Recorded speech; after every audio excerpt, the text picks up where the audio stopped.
Hi dears, welcome back. അപ്പോൾ നമ്മുടെ spoken ഇംഗ്ലീഷിൻ്റെ next ക്ലാസ്സിലേക്ക് എല്ലാവർക്കും സ്വാഗതം. ഇന്നത്തെ ക്ലാസ് എന്ന് പറയുന്നത് നമ്മൾ വരാനിരിക്കുന്ന ഒരുപാട് കാര്യങ്ങൾ നമ്മൾ പറയാറുണ്ട്. നമുക്കറിയാം വില്ല് യൂസ് ചെയ്തിട്ടാണ് നമ്മൾ പറയാറ്, അല്ലേ?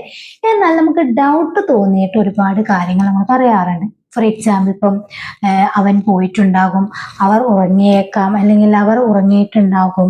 ഇങ്ങനെ പല കാര്യങ്ങളും നമ്മൾ പറയാറുണ്ട്. അപ്പൊ ഇതിനൊക്കെ വില്ല് തന്നെയാണോ യൂസ് ചെയ്യാറ്, അതോ മൈറ്റാണ് നമ്മൾ യൂസ് ചെയ്യുക എന്നുള്ളത് ചിലർക്കൊക്കെ അറിയാമായിരിക്കും. പക്ഷെ അത് എങ്ങനെ, എപ്പോൾ, ഏത് രീതിയിലാണ് യൂസ് ചെയ്യുക എന്നുള്ളതൊക്കെയാണ്. അതായത് വില്ലും മൈറ്റും ഒരേ സിറ്റുവേഷനിലാണോ യൂസ് ചെയ്യുന്നത്, ഏത് രീതിയിലാണ് യൂസ് ചെയ്യുന്നത് എന്നുള്ളതൊക്കെയാണ്. അപ്പൊ അതേക്കുറിച്ചിട്ടുള്ള കുറച്ച് സെന്റൻസുകളാണ്. നമ്മൾ ഓൾറെഡി ഇതേക്കുറിച്ച് ഡിഫറൻസ് ഒക്കെ ഡിസ്കസ് ചെയ്തതാണ്. എങ്കിലും അതേക്കുറിച്ച് ഒരുപാട് സെന്റൻസുകൾ നമ്മൾ ഡെയിലി ലൈഫിൽ പറയാറുണ്ട്. അപ്പൊ അതുപോലെയുള്ള കുറച്ച് സെന്റൻസുകളാണ് ഇന്ന് നമ്മൾ ഡിസ്കസ് ചെയ്യുന്നത്. വീഡിയോ മുഴുവനായിട്ട് കാണുക. അവസാനം നിങ്ങൾക്കൊരു ക്വസ്റ്റ്യൻ ഉണ്ടായിരിക്കും. മാത്രമല്ല, വീഡിയോ ഇഷ്ടപ്പെട്ടാൽ ലൈക്ക് ചെയ്യാൻ മറക്കരുത് കേട്ടോ. അപ്പോൾ നമുക്ക് വീഡിയോയിലേക്ക് കടക്കാം. ഫസ്റ്റ് സെന്റൻസ് എന്ന് പറയുന്നത്, ഇപ്പോ നമ്മൾ പറയാറുണ്ട് അവൻ വരും, അല്ലെങ്കിൽ അവൻ പഠിക്കും. ഇങ്ങനെ പറയുകയാണെങ്കിൽ നമ്മൾ എന്താ പറയാറ്?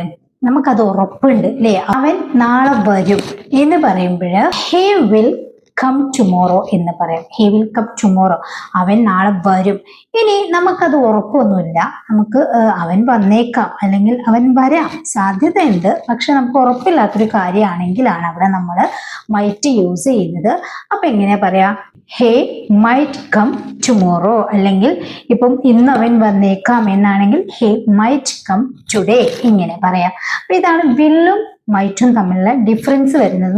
നമുക്ക് ഉറപ്പാണ് അവൻ നാളെ വരും അല്ലെങ്കിൽ ഇന്ന് വരും എന്ന് പറയുകയാണെങ്കിൽ he will come tomorrow or today എന്ന് പറയാം.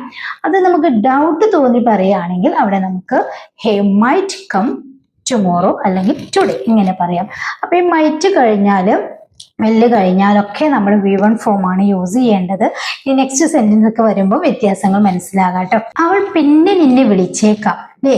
ഇപ്പൊ വിളിച്ചപ്പോൾ അവൾ ഫോൺ എടുത്തില്ല എന്നുള്ള പരാതിയാണ് പറയുന്നത്. സോ നമ്മൾ പറയാറുണ്ട് അവൾ പിന്നീട് നിന്നെ വിളിച്ചേക്കാം എന്ന് പറയാറുണ്ട്, അല്ലേ? നമുക്ക് ഉറപ്പൊന്നുമില്ല, മേ ബി വിളിച്ചേക്കാം. ഇങ്ങനെ പറയുകയാണെങ്കിൽ she might call you later. She might call you later, അവൾ പിന്നീട് വിളിച്ചേക്കാം, അല്ലേ? അത് നമുക്ക് ഉറപ്പുണ്ടെങ്കിൽ നമുക്ക് അവിടെ എന്ത് യൂസ് ചെയ്യാം? She will call you later എന്ന് പറയാം. ഓക്കെ. അവർ വൈകുന്നേരം കളിച്ചേക്കാം. അവർ വൈകുന്നേരം കളിച്ചേക്കാം. ഇതും നമുക്ക് ഉറപ്പില്ലാത്ത കാര്യമായതുകൊണ്ട് they might play in the evening. They might play in the evening, അവർ വൈകുന്നേരം കളിച്ചേക്കാം. ഉറപ്പുണ്ടെങ്കിൽ മൈറ്റിന് പകരം നമുക്ക് വില്ല യൂസ് ചെയ്യാം. ഓക്കെ. നെക്സ്റ്റ്, അവർ ആശുപത്രിയിലേക്ക് പോയേക്കാം. അവർ ആശുപത്രിയിലേക്ക് പോയേക്കാം അല്ലെങ്കിൽ പോകാം, ഇങ്ങനെ ഒരു സാധ്യതയാണ് പറയുന്നത്. അവരാണ് subject. So they might go to the hospital. They might go to the hospital. ഇനി അത് നമുക്ക് ഉറപ്പാണെങ്കിൽ they will go to the hospital എന്ന് പറയാം. ഓക്കെ. നമുക്ക് ഇപ്പോൾ ക്ലാസ് തുടങ്ങിയേക്കാം. സംശയമായതുകൊണ്ട് നമ്മൾ എന്ത് പറയും? We might start the class now. We might start the class now. നമുക്ക് ഇപ്പോൾ ക്ലാസ് തുടങ്ങിയേക്കാം. ഇനി നമ്മൾ മൈറ്റ് ബി യൂസ് ചെയ്ത് എങ്ങനെ പറയും എന്ന് നോക്കാം. മൈറ്റ് ബി യൂസ് ചെയ്യുന്നത് പ്രസന്റിൽ ഒരു കാര്യം ഡൗട്ട് തോന്നി പറയാൻ വേണ്ടിയിട്ടാണ്. ഫോർ എക്സാമ്പിൾ, അവൻ വരുന്നുണ്ടാകും. അവൻ വരുന്നുണ്ടാകും, അല്ലേ? ഇപ്പൊ അവൻ വരുന്നൊരു സമയമാണ്, അതുകൊണ്ട് തന്നെ നമ്മൾ പറയാണ് അവൻ വരുന്നുണ്ടാകും. ഹേ മൈറ്റ് ബി കമ്മിങ്. അപ്പൊ നമ്മൾ അവിടെ ബി വന്നു കഴിഞ്ഞാല് നമ്മൾ വെർബ് ing ഫോമിലായി മാറും. ഹേ മൈറ്റ് ബി കമ്മിങ്, അവൻ വരുന്നുണ്ടാകും. അവൻ വീട്ടിലുണ്ടായേക്കാം അല്ലെങ്കിൽ അവൻ വീട്ടിലുണ്ടാകാം. ഇങ്ങനെ പറയുകയാണെങ്കിലോ അവൻ വീട്ടിലുണ്ടാകാം. He might be at home. He might be at home, അവൻ വീട്ടിൽ ഉണ്ടാകാം.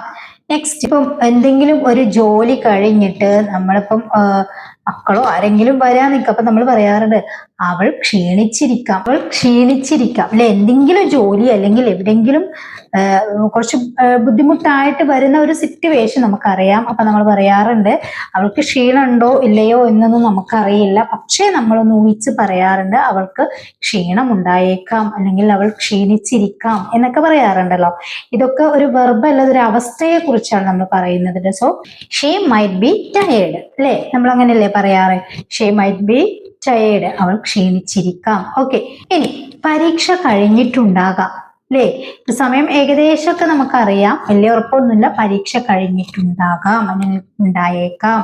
എങ്ങനെ പറയാം? The exam might be over. The exam might be over.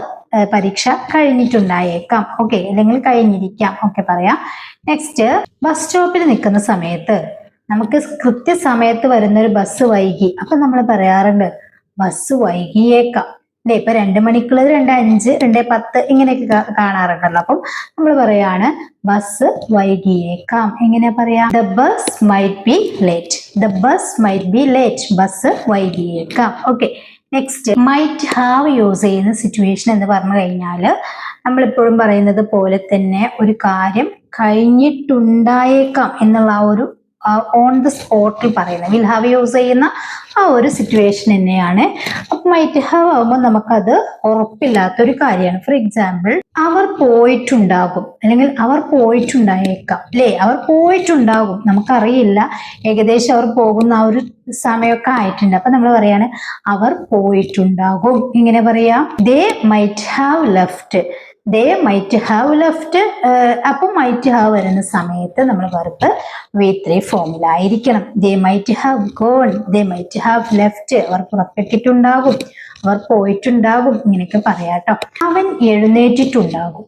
അവൻ എഴുന്നേറ്റിട്ടുണ്ടാകും ഇങ്ങനെ പറയാറുണ്ടല്ലോ. He might have woken up. He might have woken up. വേക്കിന്റെ V3 ആണ് വോക്കൺ എന്ന് പറയുന്നത്. So he might have woken up. അവൻ എഴുന്നേറ്റിട്ടുണ്ടാകും, ഓക്കെ. ബസ് ഇപ്പോൾ പോയിട്ടുണ്ടാകും, അല്ലെങ്കിൽ ബസ് ഇപ്പോൾ വന്നിട്ടുണ്ടാകും, രണ്ടും നമ്മൾ പറയാറുണ്ട്, അല്ലെ? ബസ് ഇപ്പോൾ പോയിട്ടുണ്ടാകും. എങ്ങനെ പറയാ? The bus might have left buy now. The bus might have left buy now. Bus ഇപ്പോൾ പോയിട്ടുണ്ടാകും, ഓക്കെ. നെക്സ്റ്റ്, അവളുടെ പരീക്ഷ കഴിഞ്ഞിട്ടുണ്ടാകും. അവളുടെ പരീക്ഷ കഴിഞ്ഞിട്ടുണ്ടാകും. നേരത്തെ നമ്മൾ പരീക്ഷ കഴിഞ്ഞിട്ടുണ്ടായേക്കാം എന്നാ പറഞ്ഞത്. അവളുടെ പരീക്ഷ കഴിഞ്ഞിട്ടുണ്ടാകും അല്ലെങ്കിൽ ഉണ്ടായേക്കാം, ഈ ഒരു സിറ്റുവേഷൻ ആണ്. അപ്പം her exam might be over. Her exam might be over. അവളുടെ പരീക്ഷ കഴിഞ്ഞിട്ടുണ്ടാകും, അല്ലേ? അവിടെ നമ്മൾ മൈറ്റ് ബി ഓവർ എന്നാണ് യൂസ് ചെയ്തത്. കഴിഞ്ഞിട്ടുണ്ടാകും. ആ പരീക്ഷ നടന്നുകൊണ്ടിരിക്കും. ഇവിടെ നമ്മൾ മൈറ്റ് ഹാവ് യൂസ് ചെയ്യാത്ത കാരണം എന്താന്ന് വെച്ച് കഴിഞ്ഞാല് അത് അപ്പോൾ ഉള്ളൊരു അവസ്ഥയാണ്, അല്ലേ? ആ പരീക്ഷ നടന്നുകൊണ്ടിരിക്കുന്ന ഒരു അവസ്ഥയാണ്. മറ്റതൊക്കെ നമ്മൾ പറഞ്ഞു കഴിഞ്ഞാൽ അത് പോയി കഴിഞ്ഞിട്ടുണ്ടാകും എന്നാണ് പറയുന്നത്. ഇപ്പൊ പരീക്ഷ കഴിഞ്ഞിട്ടുണ്ടാകും, അത് നടക്കുന്ന ആ ഒരു സിറ്റുവേഷനിലാണ്. അതുകൊണ്ടാണ് ഇവിടെ മൈറ്റ് ബി ഓവർ എന്ന് യൂസ് ചെയ്തത്. ഇനി ഇതൊക്കെ പറയുമ്പോൾ തന്നെ നമ്മൾ വിൽ ഹാവ് യൂസ് ചെയ്തുകൊണ്ടും കുറച്ച് സെന്റൻസ് പറയണല്ലോ. അപ്പോൾ നമ്മൾ ഇങ്ങനെ പറയാണ്. ഫസ്റ്റ് തുടക്കത്തിൽ നമ്മൾ വില്ലും മൈറ്റും തമ്മിലുള്ള ഡിഫറൻസ് പറഞ്ഞു. ഇനി വിൽ ഹാവിന്റെ സിറ്റുവേഷനിൽ വരികയാണെങ്കിൽ നമ്മളിപ്പോ ഒരു സെന്റൻസ് ഇങ്ങനെ പറയാണ്. അവൻ വൈകുന്നേരം ആകുമ്പോഴേക്കും വീട്ടിലെത്തിയിട്ടുണ്ടാകും. അവൻ വൈകുന്നേരം ആകുമ്പോഴേക്കും വീട്ടിലെത്തിയിട്ടുണ്ടാകും. ഇത് നമുക്ക് ഉറപ്പായ ഒരു കാര്യമാണ്. അതുകൊണ്ട് തന്നെ നമുക്ക് അവിടെ എന്ത് യൂസ് ചെയ്യാം? വിൽ ഹാവ് യൂസ് ചെയ്ത് പറയാം. He will have reached home by evening. വൈകുന്നേരം ആകുമ്പോഴേക്കും എന്ന് പറയുന്നത് കൊണ്ടാണ് ബൈ ഈവനിങ് എന്ന് പറഞ്ഞിട്ടുള്ളത്. ഇനി സബ്ജക്റ്റ് ഹി ആയത് കൊണ്ട് വില്ല് കഴിഞ്ഞിട്ട് നമ്മൾ ഹാസ് ഒന്നും യൂസ് ചെയ്യരുത്. വില്ല് കഴിഞ്ഞ് വരുന്നത് വിൽ ഹാവ് ആണ് കേട്ടോ. അപ്പം ഹേ വിൽ ഹാവ് റീച്ച്ഡ് V3 ആണ്. He will have reached home by evening. അവൻ വൈകുന്നേരം ആകുമ്പോഴേക്കും വീട്ടിലെത്തിയിട്ടുണ്ടാകും, ഓക്കെ. നമ്മൾ എത്തുമ്പോഴേക്കും അവർ പോയിട്ടുണ്ടാകും. ഇത് നമുക്ക് ഉറപ്പാണ്. നമ്മൾ എത്തുമ്പോഴേക്കും അവർ പോയിട്ടുണ്ടാകും. ഇങ്ങനെ പറയാ, they will have left by the time we arrive. they will have left by the time. നമ്മൾ എത്തുമ്പോഴേക്കും, അല്ലെ, we arrive. അവർ പോയിട്ടുണ്ടാകും, ഓക്കെ. നാളെ ആകുമ്പോഴേക്കും നീ ഈ പാഠം പഠിച്ചിട്ടുണ്ടാകും, അല്ലെ? അത് ഉണ്ടാകണം എന്നുള്ളത് നമുക്ക് ഉറപ്പാണ്. അപ്പം നാളെ ആകുമ്പോഴേക്കും നീ ഈ പാഠം പഠിച്ചിട്ടുണ്ടാകും എന്ന് നമ്മൾ ഉറപ്പായിട്ട് പറയാണ്. അപ്പം നീയാണ് subject. You will have learned or studied. You will have learned this lesson by tomorrow. You will have learned this lesson by tomorrow. നാളാകുമ്പോഴേക്കും നീ ഈ പാഠം പഠിച്ചിട്ടുണ്ടാകും. ലേണിന് പകരം നമുക്ക് സ്റ്റഡീഡും യൂസ് ചെയ്യാം കേട്ടോ. അപ്പൊ ഇങ്ങനെയാണ് നമ്മൾ വിൽ ഹാവ്, അതുപോലെ might be, might have, might, വില്ല് ഇവയൊക്കെ യൂസ് ചെയ്യേണ്ടത്. എല്ലാവർക്കും ക്ലിയർ ആയല്ലോ? ഇനി നിങ്ങൾക്കുള്ളൊരു ക്വസ്റ്റ്യൻ തരാം. അവർ അവിടെ നിന്ന് പുറപ്പെട്ടിട്ടുണ്ടായേക്കാം. നമുക്ക് ഉറപ്പില്ലാത്തൊരു കാര്യമാണ് പറയുന്നത്. അവർ അവിടെ നിന്ന് പുറപ്പെട്ടിട്ടുണ്ടായേക്കാം എങ്ങനെ പറയും എന്നുള്ളത് നിങ്ങൾ താഴെ കമന്റ് ചെയ്യുക കേട്ടോ. അപ്പൊ ഈ വീഡിയോ നിങ്ങൾക്ക് യൂസ്ഫുൾ ആയിട്ടുണ്ടെങ്കിൽ ലൈക്ക് ചെയ്യുക, ഷെയർ ചെയ്യുക. ഈ ചാനൽ ആദ്യമായിട്ട് കാണുന്നവരാണ്, ഇതുവരെ സബ്സ്ക്രൈബ് ചെയ്തിട്ടില്ലെങ്കിൽ നിങ്ങൾക്ക് ഇഷ്ടപ്പെടുകയാണെങ്കിൽ ചാനൽ ഒന്ന് സബ്സ്ക്രൈബ് ചെയ്യുക. അതോടൊപ്പം ബെല്ലൈക്കണും ഓൾ ഓപ്ഷനും ക്ലിക്ക് ചെയ്യാൻ മറക്കരുത്. ഇതുപോലെയുള്ള നല്ല നല്ല വീഡിയോസുകളായിട്ട് നെക്സ്റ്റ് ക്ലാസ്സിൽ കാണാം. നിങ്ങളുടെ അഭിപ്രായം മസ്റ്റ് ആയിട്ടും കമന്റ് ആയിട്ട് അറിയിക്കുക കേട്ടോ. അപ്പൊ ശരി, താങ്ക് യു സോ മച്ച്.